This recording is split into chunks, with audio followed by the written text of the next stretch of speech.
Ohad and Roy are both 24 years old. They tell me October 6th was one of the best nights of their lives. Then early morning on October 7th, they heard missiles and chants. Things went downhill so fast.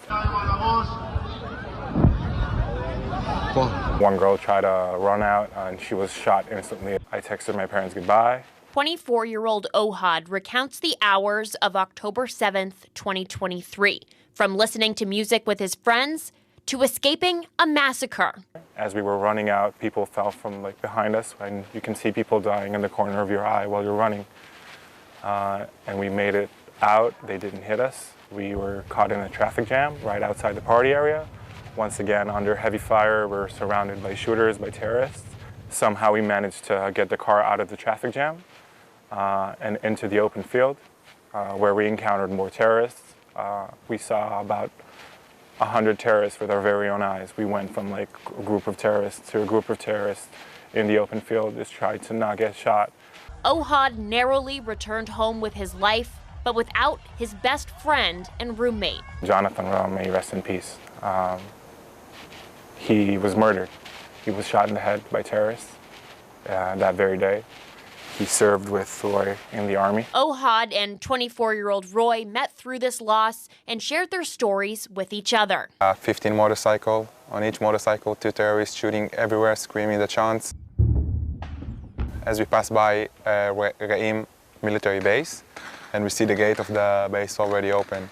As we pass by the gate, we see the gatekeeper already shot and dead. Roy says he got out quickly, but then hid nearby for hours in a military base and a bomb shelter. He says he didn't return home until almost 5 a.m. the next day. We heard on the walkies people taking the last breath. We saw hostages taken away with terrorists just shoving their weapon to their back, leading them into the tunnels to take them into Gaza.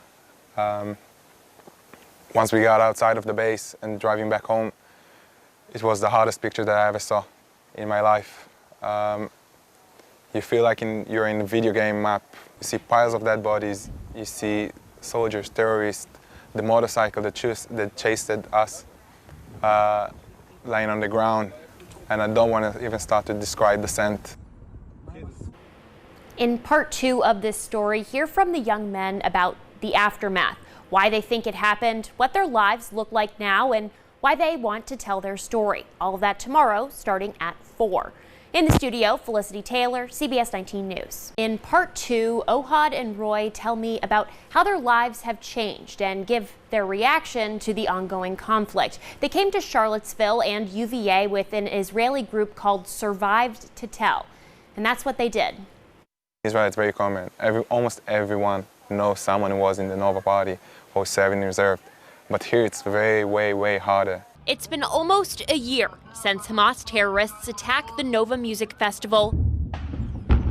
And 24-year-olds Roy and Ohad narrowly escaped. You see on social media, people are shouting things, they have no idea what they're saying. I get that. When you're misinformed, it's easy to speak out the wrong words, but I think a lot of the people out here shouting intifada or shouting things that actually mean death to Jews, they're not meaning what they're saying.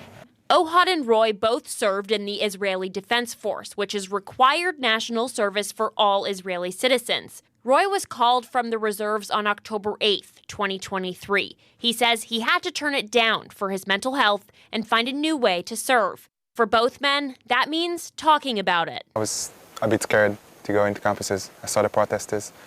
I saw what's going on, but when I spoke with students who texted me afterwards, thank you, you gave us more courage to walk around with our Jewish identity outside, to wear the yarmulkes, and help people to be braver with who they are and feel the confidence, and gave them another point of view of what happened and closer relation to it.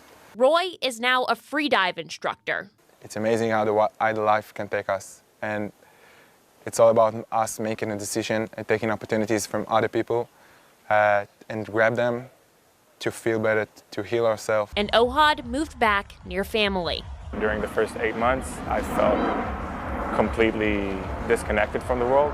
I'm proud to say after a long, long time of dealing with everything, I feel stronger now.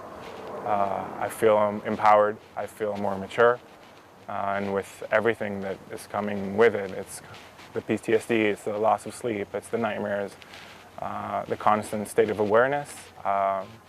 We're in a lot better place. But as fighting continues, they say they hope for an end. There are people that's still waiting for the family to come back. They're still waiting for our friends to come back.